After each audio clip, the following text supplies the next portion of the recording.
Ce long avertisseur sonore qui transperce le quartier est un signal bien connu de tous. C'est Isakam qui entre en scène. Les gens jaillissent des maisons pour se précipiter vers la grande zone. Il faut atteindre le camion, mais il faut également récupérer son sac. La foule s'active, les invectives fusent.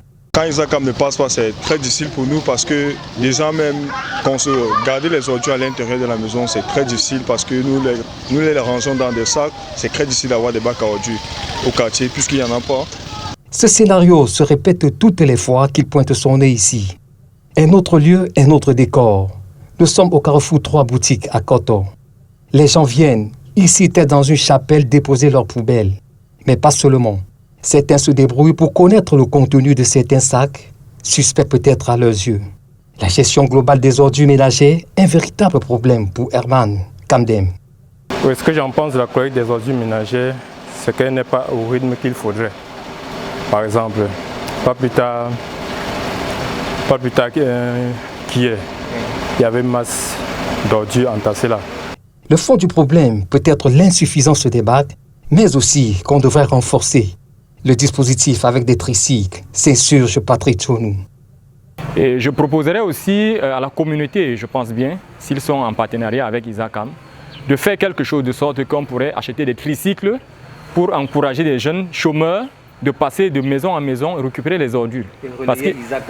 Isakam, parce que parfois il y a la distance qui fait problème. Il y a des gens qui sont plus loin du bar à ordures, qui souffrent beaucoup et parfois sont obligés de jeter en brousse. Et même quand on a tout déversé à côté comme Enoch, il y a toujours un moyen pour pointer un doigt accusateur sur un coupable.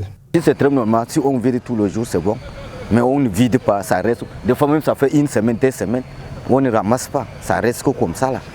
C'est là que ça cause le saleté. Syriac, le coiffeur du carrefour, en a vu d'autres et il se risque quelques analyses. Moi je pense que c'est aussi un peu la faute d'Isakam parce qu'ils n'éduquent pas les populations. Ils doivent créer sensibilisation. Ils doivent créer les forums pour sensibiliser les populations, pour leur dire comment ça se passe, comment on doit emballer les ordures et les mettre dans le bac, ne pas verser au sol. Les grands immeubles, quant à eux, se contentent de descendre les poubelles. Voilà le thème consacré. À petite solution, petit résultat. Quand la CUD sort ces minuscules petites poubelles, il n'en faut pas beaucoup pour qu'on arrive à ceci. Et quand les bars viennent à disparaître momentanément, très rapidement, les stars sont larguées à même le sol et la pile d'immondices ne tarde pas à prendre possession de la route. Quelquefois, on en vient à se demander s'il n'est pas bon de faire comme ce paisible Tom.